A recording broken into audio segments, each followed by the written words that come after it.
Hi, everybody. This is Lowell, and we're talking about how to start a music school.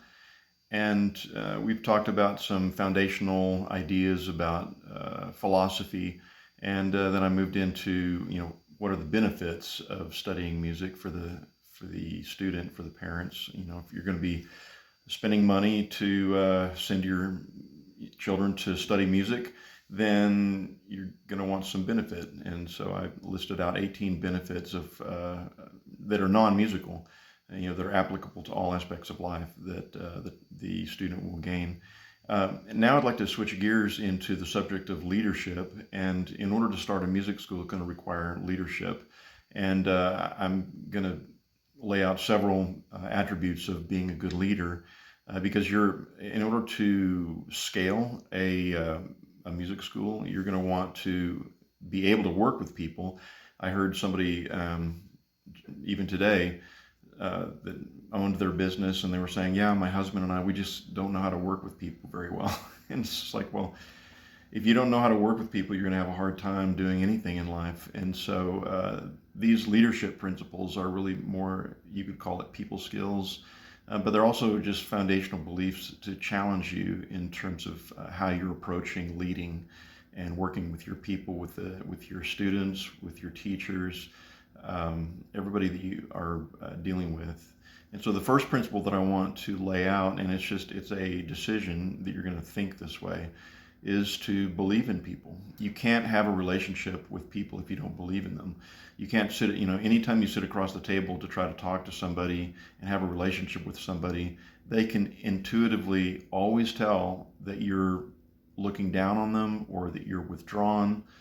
You're not connecting well. You're not functioning in what we call empathy.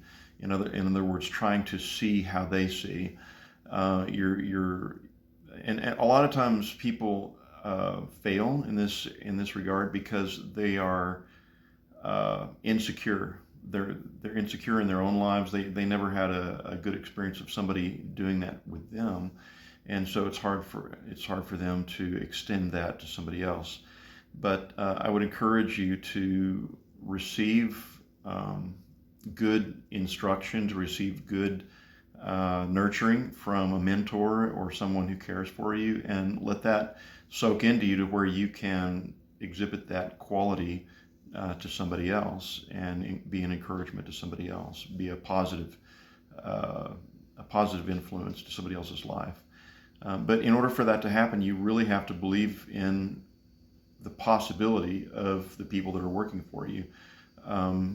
Obviously, insecure people don't believe in themselves, and so if you don't see the benefit and the goodness and the grace of God in your own life, then you're not going to be able to see it in somebody else. And so just my first leadership challenge to you is to try to bring yourself to a place to where you genuinely believe, obviously, in what you have to offer.